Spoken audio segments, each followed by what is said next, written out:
Malicieusement, l'homme d'âge mûr ajusta le micro et se tourna vers l'auditoire d'élèves agités.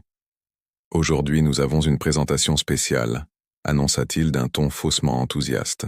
« Notre collègue du projet social, Sophia, va nous montrer comment jouer du piano. » Des rires se propagèrent dans l'auditoire. Sophia sentit son estomac se contracter. L'expression du directeur le disait clairement. Elle était là pour être humiliée. « Voyons si le talent musical est aussi soumis à des quotas », murmura quelqu'un au premier rang, provoquant encore plus de rires. Sophia, âgée de 16 ans et vêtue d'un uniforme donné par l'école, était la seule élève noire de la prestigieuse école Harmonia. Ses yeux étaient rivés sur le piano à queue au centre de la scène. Elle n'était pas censée être là. Elle avait été convoquée dans le bureau du directeur, accusée à tort d'avoir copié une dissertation, lorsque le directeur Wallace avait eu la brillante idée de faire d'elle un exemple devant toute l'assemblée. « Montre ce que tu sais faire », avait dit le directeur en désignant le piano avec un sourire qui ne rejoignait pas ses yeux froids. Sophia s'était dirigée vers l'instrument comme en transe. Contrairement au vieux clavier cassé qu'elle avait chez elle, ce piano était majestueux, intimidant. Elle s'assit sur le banc, sentant des centaines de marches lui transpercer le dos.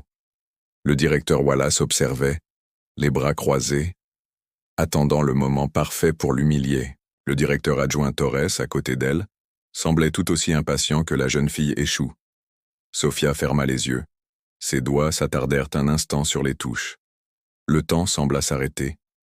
Personne dans l'auditorium ne remarqua comment ses doigts bougeaient, avec une précision et une fluidité familières, trouvant les positions familières. Personne ne savait qu'elle jouait dans le noir sur un clavier dont la moitié des touches étaient cassées, préservant ainsi le souvenir de sa mère. Personne ne s'attendait à ce qui allait suivre. Lorsque le premier accord résonna dans la salle, quelque chose changea dans l'air.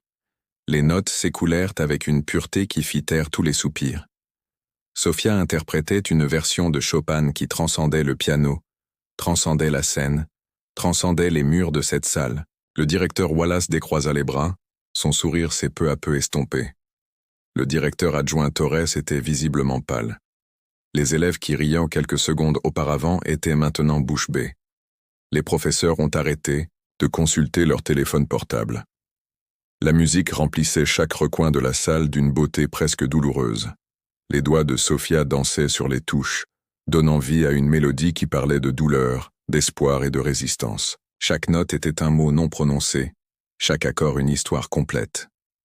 Lorsque la dernière note s'est évanouie dans l'air, un silence absolu s'est abattu sur l'auditorium.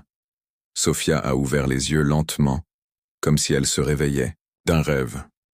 Puis, au fond de la salle, quelqu'un a commencé à applaudir, puis un autre s'est joint à lui, puis un autre, jusqu'à ce qu'une vague assourdissante d'applaudissements et de sifflets balaye la salle. Certains élèves se sont levés, émus par une émotion qu'ils ne pouvaient expliquer. Sophia est restée assise, les mains posées sur ses genoux. Le directeur Wallace ne applaudissait pas. Son visage était déformé par une expression impossible à déchiffrer. Colère, surprise, peur. Une enseignante aux cheveux gris s'approcha du piano, les larmes coulant sur son visage. « Où avez-vous appris à jouer comme ça ?» demanda le professeur Diana Oliveira, responsable du département de musique. Sophia hésita avant de répondre d'une voix presque inaudible. « Avec ma mère, avant qu'elle ne parte. » À ce moment-là, quelque chose d'inattendu se produisit.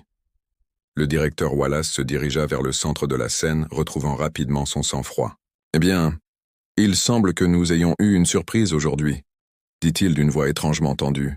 « Merci, Sophia. C'était intéressant. Maintenant, continuons notre programme. » Mais le mal était fait. Quelque chose avait changé. En retournant à sa place, Sophia remarqua que les regards qu'on lui lançait n'étaient plus empreints de mépris, mais de curiosité, d'admiration, et même, pour certains, de respect. Personne ne savait alors que ce moment ne marquait pas la fin d'une humiliation frustrante. Ce n'était que le début d'une guerre silencieuse entre Sophia et le directeur Wallace. Une guerre dont les racines étaient bien plus profondes que quiconque aurait pu l'imaginer. Si vous appréciez cette histoire, n'oubliez pas de vous abonner pour découvrir pourquoi les yeux du directeur Wallace débordaient de haine à la vue du talent de cette jeune pianiste et ce qui se passerait lorsque la véritable raison de sa fureur serait révélée. Le lendemain matin, Sophia arriva à l'Harmonia College, sentant le poids des escaliers qui la suivaient dans les couloirs. Contrairement aux jours précédents, ce n'étaient plus des regards, de mépris, mais de curiosité. La fille qui aurait dû être humiliée était devenue une énigme. « C'est elle, la fille au piano », murmurait un certain en passant. Sophia gardait la tête baissée, serrant son sac à dos rapiécé. Sa grand-mère Donna Lisa, avec qui elle vivait depuis la mort de sa mère, lui avait appris à ne pas attirer l'attention. Dans certains endroits, disait-elle, être invisible, c'est survivre. À la récréation, alors que Sophia mangeait seule au fond de la cour, une fille aux cheveux bouclés s'approcha et s'assit à côté d'elle sans demander la permission. « Je m'appelle Julia », dit-elle en lui tendant la main. « Je fais du violon depuis 8 ans et je n'ai jamais vu quelqu'un jouer du Chopin comme ça. » Sophia hésita avant de serrer la main qui lui était tendue. « Ce n'est rien. Ce n'est rien. » Julia rit, incrédule. « Tu as fait taire toute une salle. Au fait, le professeur Diana te cherche. Elle veut te parler de l'orchestre de l'école. » Avant que Sophia n'ait le temps de répondre, la voix du vice-principal Torres retentit dans les haut-parleurs. Sophia Mendes vient immédiatement dans le bureau du principal. Le sourire de Julia disparut. Ça ne présage rien de bon. Dans le bureau du directeur, Sophia trouva non seulement Torres, mais aussi le directeur Wallace, le visage masqué d'une fausse cordialité. « Sophia, ma chère », dit-il d'un ton mielleux qui contrastait avec son regard froid. « Nous devons clarifier quelques points concernant ta performance d'hier. » Une performance impressionnante, interrompit une voix. La professeure Diana Alivera se tenait dans l'embrasure de la porte, les yeux gris fixés sur Wallace. « C'est bien de quoi nous parlons, Wallace ?» Wallace esquissa un sourire. « Diana, je pense que ma présence est indispensable. Il s'agit d'une réunion privée concernant une élève du département de musique. Après une démonstration extraordinaire de talent, je pense que ma présence est indispensable. » Sophia observa la tension entre les deux hommes. Un courant par long, n'est-ce pas? Wallace esquissa un sourire. « Diana, il s'agit d'une réunion privée concernant une élève du département de musique. Après une démonstration extraordinaire de talent, je pense que ma présence est indispensable. » Sophia observa la tension entre les deux hommes. Un courant électrique invisible palpable dans l'air. « Comme vous voudrez, » concéda Wallace. Se tournant vers Sophia, il continua. « J'étais en train de lui expliquer que, bien que ta présentation ait été intéressante, nous avons des règles concernant l'utilisation de l'auditorium et des instruments de l'école. Le piano à queue est réservé aux événements officiels et aux élèves du programme de musique avancée. » Diana s'avança, un programme à la main, sur lequel officiellement invitait Sophia. Son talent est extraordinaire. Le vice-principal Torres toussa discrètement. Malheureusement, ce ne sera pas possible. Le programme exige un dossier scolaire irréprochable et mademoiselle Mendes fait l'objet d'une enquête pour plagiat dans sa dissertation. Mais je n'ai rien copié, protesta Sophia, rompant son silence. Wallace sourit comme si cette explosion confirmait quelque chose. Cela sera déterminé par le conseil de discipline. D'ici là, tu n'as pas le droit de jouer d'un instrument de l'école. Diana pâlit. C'est absurde. Vous ne pouvez pas refuser l'accès à une élève de ce niveau. Je le peux et je le ferai, répondit Wallace sèchement. Et je vous suggère de vous rappeler qui dirige cette institution. Professeur Alivera. En quittant la direction, Sophia trouva Julia qui l'attendait. Que s'est-il passé? Ils m'ont interdit de jouer, répondit Sophia, la voix tremblante de colère contenue. Ils ne peuvent pas faire ça. Si, ils le peuvent. Ils ont dit, tu fais l'objet d'une enquête pour plagiat. À la fin de la journée, alors que Sophia ouvrait son casier, elle trouva un mot. Salle de musique, 16 heures, viens seule. À 16 heures, Sophia trouva non seulement le professeur Diana, mais aussi Julia et un garçon à lunettes qui lui fut présenté comme Lucas, le président du club audiovisuel. Ce que Wallace a fait aujourd'hui est impardonnable, dit Diana en fermant la porte. Mais ce n'est pas la première fois qu'il fait taire un talent qui ne correspond pas au profil qu'il souhaite pour l'école.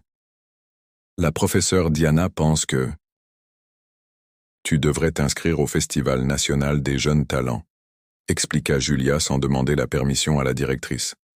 Sophia, incrédule, demanda. Diana sourit d'un sourire triste qui n'atteignait pas ses yeux. C'est compliqué. Wallace et moi avons une longue histoire, et il est déterminé à bloquer toute initiative de ma part. Mais ce festival pourrait être ta chance d'être remarqué par des gens qui peuvent vraiment t'aider dans ta carrière. Mais le piano? J'ai l'interdiction d'en jouer. C'est là que j'interviens, dit Lucas en ajustant ses lunettes. Je peux t'installer le studio d'enregistrement pour que tu puisses t'entraîner après les cours. Personne ne le saura. Sophia hésita. Pourquoi tu m'aides? Diana échangea un regard avec les élèves avant de répondre. Parce que j'ai déjà vu ça se produire il y a 20 ans. Wallace a détruit la carrière d'un jeune pianiste extraordinaire pour des raisons personnelles. Qui? Demanda Sophia, le cœur battant à tout rompre. Sa mère, Elena Mendize, déjà vu ça il y a 20 ans. Wallace a détruit la carrière d'une jeune pianiste extraordinaire pour des raisons personnelles. Qui ça? Demanda Sophia, le cœur battant à tout rompre. Sa mère, Elena Mendes, répondit Diana en voyant Sophia pâlir. Nous étions amis à l'école de musique. Elle était promise à un brillant avenir avant que Wallace ne croise son chemin. Sophia sentit le monde se mettre à tourner autour d'elle. Ma mère connaissait le directeur Wallace, et même plus que ça. Elle l'avait publiquement rejeté alors qu'il n'était qu'un assistant professeur et amoureux d'elle. Une semaine plus tard, Elena a été accusée d'avoir volé des partitions rares à la bibliothèque. Elle n'a plus jamais trouvé de travail, dans une école prestigieuse. Le silence qui a suivi a été interrompu par le bruit lointain du concierge. Diana a rapidement tendu un dossier à Sophia. Voici des informations sur le festival et quelques partitions. Réfléchis à ce que je t'ai dit. Tu as le cadeau de ta mère. Sophia. Ce soir-là, dans sa petite chambre, Sophia ouvrit le dossier avec des mains tremblantes. Parmi les partitions, elle trouva quelque chose qui fit s'arrêter son cœur. Une vieille photo de sa mère à côté d'une jeune Diana, toutes deux souriant devant un piano. Au dos, il y avait une dédicace à ma chère amie Diana. La musique est notre forme de résistance. Avec affection, Elena. Sophia sentit des larmes. Chaudes coulaient sur son visage, tandis qu'une colère froide se cristallisait dans sa poitrine. Wallace n'avait pas seulement essayé de l'humilier. Il avait détruit le rêve de sa mère des décennies auparavant. La sonnerie de son téléphone portable l'attira de ses pensées. Un message provenant d'un numéro inconnu. J'ai entendu dire que tu avais sonné aujourd'hui. Impressionnant. Mais fais attention à Diana Olivea. Tout n'est pas ce qu'il semble être dans cette école. Ne fais confiance à personne. Une amie. Sophia fixa le message, l'estomac noué par la peur. Qui était au courant de sa rencontre avec Diana, et pourquoi la mettre en garde contre la seule personne qui semblait vouloir l'aider? Sophia savait pas. C'est qu'à ce moment précis, le directeur Wallace était dans son bureau, fixant une photo jaunie qu'il gardait cachée dans son tiroir. La même photo que Sophia venait de découvrir, mais avec un troisième visage soigneusement découpé. 2 semaines s'étaient écoulées depuis que Sophia avait découvert le lien entre sa mère et le directeur Wallace. Pendant ce temps, elle s'était entraînée en secret dans le studio d'enregistrement sous la direction de Diana Hett, sous l'œil vigilant de Julia et Lucas. Chaque note jouée par ses doigts ne transportait pas seulement de la musique, mais aussi une détermination croissante. Le festival régional des jeunes talents n'était plus que dans 3 jours et Sophia avait décidé d'y participer avec ou sans l'accord de l'école. Diana avait secrètement envoyé son inscription en utilisant son nom et son influence pour contourner la procédure officielle. « Es-tu prête ?» demanda Diana en regardant Sophia jouer à la perfection le morceau qu'elle avait choisi, une composition de sa propre mère jamais jouée en public. « Presque », répondit Sophia, les doigts posés sur les touches du clavier numérique qu'ils utilisaient pour répéter en silence. « Mais je ne comprends toujours pas pourquoi Wallace déteste autant ma mère. Le rejet ne suffit pas à l'expliquer. » Diana prit une profonde inspiration, le regard perdu dans des souvenirs lointains. « Il y a plus à cette histoire, Sophia. Il y a plus à cette histoire, Sophia. Beaucoup plus. » Avant qu'elle puisse donner plus de détails, la porte du studio s'ouvrit violemment. La directrice adjointe Torres entra, suivie de 2 agents de sécurité de l'école. « Que se passe-t-il ici ?» demanda Torres, son regard glacial balayant le petit studio improvisé. « Un cours particulier », répondit Diana calmement. « Il n'y a pas de règle qui l'interdit, Il y a des règles contre l'utilisation non autorisée du matériel scolaire, répliqua Torres, en montrant les instruments, et les élèves suspendus pour avoir participé à des activités extrascolaires et être restés dans l'enceinte de l'école après les cours. Sofia sentit son sang se glacer. Comment le saviez-vous? Le sourire de Torres était venimeux. Pensiez-vous vraiment pouvoir conspirer contre l'administration sans conséquence? Quelqu'un aurait dû vous apprendre à rester à votre place. La porte s'ouvrit à nouveau et le directeur Wallace entra, le visage empreint d'une fausse inquiétude. Quelle déception, Diana. Vous utilisez une élève pour assouvir votre vendetta personnelle. Vendetta, Sofia? Regarda Diana, perplexe. Wallace s'approcha, la voix soudain douce, presque gentille. Elle ne vous a pas raconté toute l'histoire, n'est-ce pas? Comment elle et sa mère étaient en compétition pour la même place au conservatoire national. Comment Diana est arrivée deuxième? Toujours dans l'ombre du génie d'Helena. Le visage de Diana pâlit. Ne déformez pas la vérité, Richard. La vérité? Wallace rit. Un son froid et tranchant. Et pourquoi ne dites-vous pas à Sofia le troisième nom qui figure sur l'acte d'accusation pour vol? Le nom que vous avez aidé à effacer des dossiers pour protéger votre réputation? Sofia regarda Diana, un sentiment de trahison lui serrant la poitrine. De quoi parle-t-il? Diana fit un pas en avant, mais Wallace fut plus rapide et sortit une photo de sa poche, la même que Sofia avait vue, mais intacte. Sans découpe, parle-t-il? Diana fit un pas en avant, mais Wallace fut plus rapide et sortit une photo de sa poche, la même que Sofia avait vue, mais intacte, sans découpe. Sur la photo, sa mère et Diana souriaient à côté d'un jeune homme. « Ton père », dit Wallace en montrant l'homme sur la photo. Le grand amour d'Hélène, l'homme que Diana et moi souhaitions qu'il choisisse parmi nous. Sofia sentit son monde basculer. « Mon père? Mais ma grand-mère a dit qu'il nous avait abandonnés avant ma naissance. » Il grand amour de Helena. L'homme que Diana et moi souhaitions qu'il choisisse l'une de nous. Sofia sentit son monde tourner. Mon père? Mais ma grand-mère a dit qu'il nous avait abandonnés avant ma naissance. Il est mort, corrigea Diana d'une voix tremblante. Dans un accident, quelques semaines avant ta naissance. Et Wallace s'est servi de ça contre ta mère, l'accusant non seulement de vol mais insinuant qu'elle était impliquée dans sa mort, rugit Wallace, perdant momentanément son sang-froid. C'est Helena qui l'a manipulé, qui l'a éloigné de moi, de nous. La dernière pièce du puzzle s'est mise en place dans l'esprit de Sofia. Ce n'était pas seulement le rejet, c'était l'obsession, la jalousie et un réseau de relations toxiques qui avaient détruit sa mère. « Tu es fou », murmura Sofia en reculant d'un pas. Wallace retrouva rapidement son sang-froid. « Garde », dit-il à l'un des gardes de sécurité, « confisquez tout ce matériel. Quant à vous, Sofia, vous êtes officiellement expulsée de l'université Harmonie pour vandalisme et utilisation non autorisée du matériel de l'établissement. » Vandalisme? S'écrièrent Sofia et Diana à l'unisson.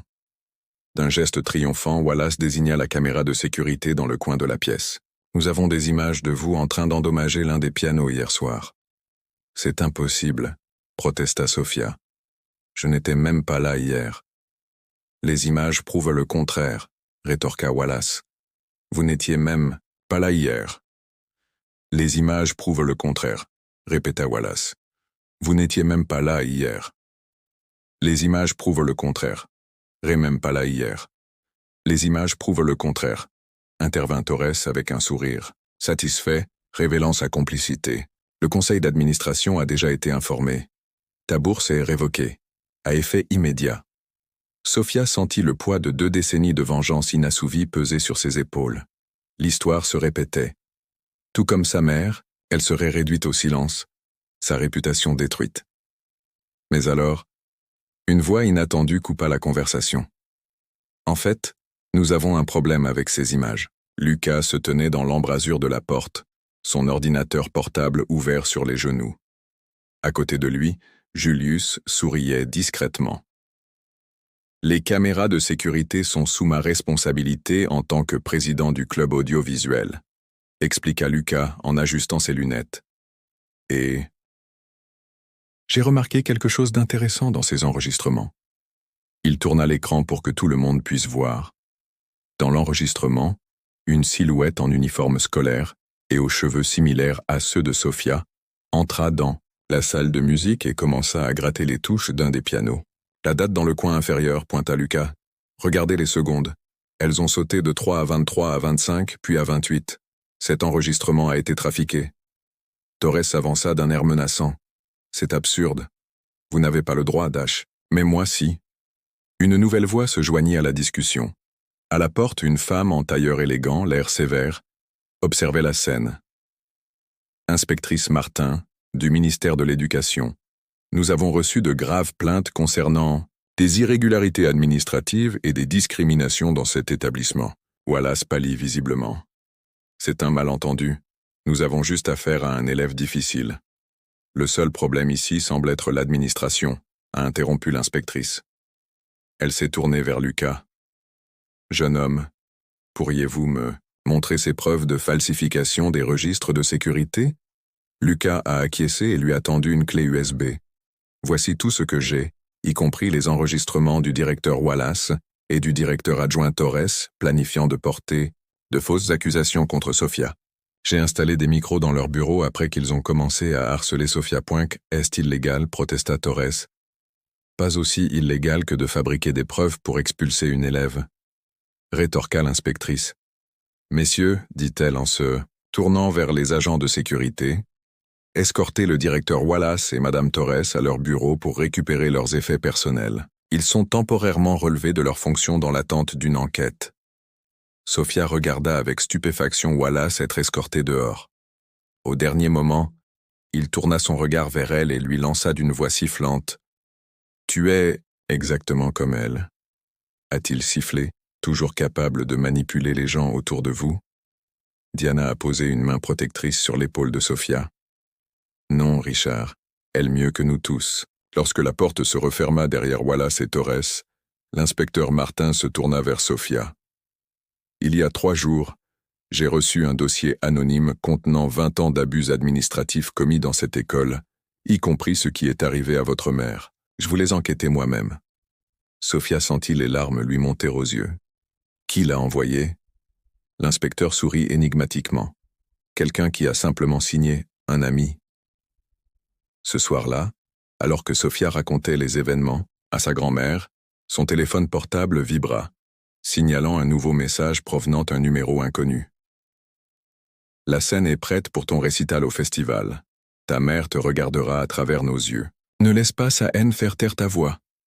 Un ami. Dans la pièce voisine, Donalisa ouvrit discrètement une vieille boîte. Elle en sortit une enveloppe jaunie portant le cachet officiel de la police. Il était temps pour Sophia de découvrir la véritable fin de l'histoire de ses parents, histoire. Quelque chose que ni Wallace ni Diana n'avaient jamais découvert. L'enveloppe jaunie tremblait dans les mains de Sophia, tandis que sa grand-mère la regardait avec les yeux embués. « Ta mère n'a jamais voulu que tu le saches si tôt, » expliqua Donisa. « Mais maintenant que Wallace est de retour, tu dois connaître toute la vérité. » Sophia ouvrit l'enveloppe. Le rapport de police indiquait que la mort de son père n'était pas accidentelle. C'était un meurtre. Le principal suspect n'avait jamais été inculpé faute de preuves. Richard Wallace. « Il a tué mon père ?» demanda Sophia, incrédule. « La police n'a jamais pu le prouver. Mais ta mère était convaincue qu'il l'avait fait. » Wallace était obsédé par elle. Quand il a appris qu'Elena avait choisi Matthew, Louisa a essuyé une larme. Quelques jours après la mort de son père, Wallace a utilisé sa position pour accuser sa mère de vol. Parmi les documents, Sophia a trouvé une lettre de sa mère. « Ma fille, la musique était notre salut dans les moments les plus sombres. Ne laisse pas la haine faire taire ta mélodie. » Le matin du festival, le Collegio Harmonia était en effervescence. Wallace et Torres avaient été suspendus et une enquête officielle a révélé des années de discrimination et d'abus de pouvoir. Sophia marchait dans les couloirs la tête haute. Dans la salle de musique, Diana l'attendait. « Tu dois me détester, » dit la professeure. « Non, » répondit Sophia, « mais je ne te fais pas confiance non plus. Pourquoi n'as-tu jamais dit toute la vérité sur mon père? » Parce que je me sens coupable moi aussi. Je savais que Wallace était obsédé par Elena. J'aurais dû faire plus. Et pourquoi as-tu rivalisé avec ma mère pour entrer au conservatoire? Parce que je l'aimais aussi, avoua Diana d'une voix presque inaudible. Peut-être, pas comme Wallace, mais l'admiration que je ressentais pour Elena s'est transformée en quelque chose de plus fort. Au centre culturel, des centaines de personnes remplissaient à l'auditorium pour le festival. Au premier rang se trouvait Don, Lisa, à côté du détective Carlos Mendes, l'enquêteur qui avait initialement enquêté sur le cas de son père et le mystérieux ami. « J'ai promis à ta mère de garder un œil sur toi », expliqua-t-il. Lorsque Wallace tenta de l'humilier publiquement, je sus qu'il était temps d'agir. Dans les coulisses, Julia serra Sophia dans ses bras. Toute l'école est cela. Même le conseil des élèves est venu après le scandale. Ils disent qu'il y a des recruteurs du conservatoire dans le public, a ajouté Lucas. Sophia a remarqué Wallace debout près de l'entrée latérale. Malgré son éloignement, il avait réussi à obtenir un billet en tant que spectateur. Il ne peut pas plus te faire de mal, assura Julia. Lorsque Sophia fut annoncée, une vague d'applaudissements anticipa son entrée sur scène. Elle régla le micro et parla avec une clarté surprenante. Cette composition s'intitule « Silence, écho ». Elle a été écrite par ma mère, Elena Mendes, mais n'a jamais été jouée en public. Elle est dédiée à mon père, Mata Santos, et à tous ceux qui ont vu leur mélodie réprimée par ceux qui craignent la beauté qu'ils ne peuvent contrôler. Ses doigts effleurèrent les premières notes, des notes solitaires et mélancoliques qui, peu à peu, ont construit une conversation entre deux âmes. À mi-chemin de la performance, Sophia a intégré sa propre composition à celle de sa mère, créant une continuité entre les générations. Lorsqu'elle a terminé, une seconde de silence a précédé une explosion d'applaudissements assourdissants. La place où Wallace était assis était vide. L'homme qui avait tenté de faire taire 2 générations avait disparu dans l'ombre. Après la cérémonie où Sophia a été déclarée gagnante, Camila Rocha, directrice du Conservatoire national, s'est approchée. « En 40 ans de carrière, je n'ai jamais rien entendu de tel que ce que vous avez joué aujourd'hui », a-t-elle déclaré. Elle lui a remis une enveloppe contenant une bourse d'études complète pour le même conservatoire que celui où sa mère méritait d'étudier, mais n'avait jamais eu la chance de le faire. 3 ans de carrière, je n'ai jamais rien entendu de tel que ce que vous avez joué aujourd'hui. Elle lui remit une enveloppe contenant une bourse d'études complète pour le même conservatoire que celui où sa mère aurait mérité d'étudier, mais où elle n'avait jamais eu la chance d'aller. 3 mois plus tard, le Collegio Harmonia était transformé.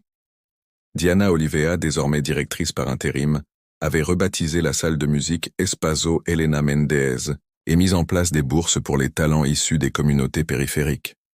Wallace faisait l'objet d'une procédure administrative et la réouverture de l'enquête sur la mort de Matea Santos. Le détective Mendes consacrait tout son temps à rassembler les preuves afin de rendre enfin justice. Dans sa nouvelle salle, Sophia rangeait ses partitions pour le conservatoire. Le vieux clavier cassé trônait à côté du piano numérique qu'elle avait gagné.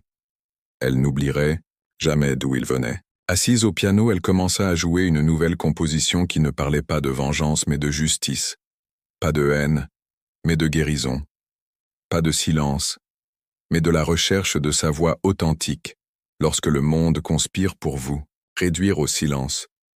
Elle avait appris que l'art le plus puissant ne naît pas seulement du talent, mais aussi de la résistance, que notre mélodie personnelle devient plus profonde lorsqu'elle est jouée malgré les tentatives de la faire taire. Dans cet auditorium, Sophia pensait « Je n'ai pas seulement gagné un concours, j'ai retrouvé la voix qu'ils ont essayé de voler à ma famille.